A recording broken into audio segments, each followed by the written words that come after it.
Все готовы? Значит, хлопаем.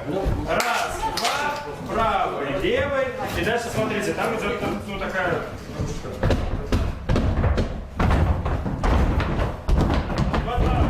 И при этом, как бы, в оригинале это все еще с поднятыми вверх руками, то, что дальше.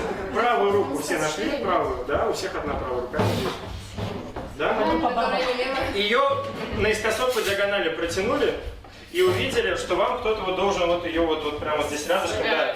Вы к нему идете навстречу, право-право, но руки не жмете, а сразу беретесь под локоть. И жмете руки.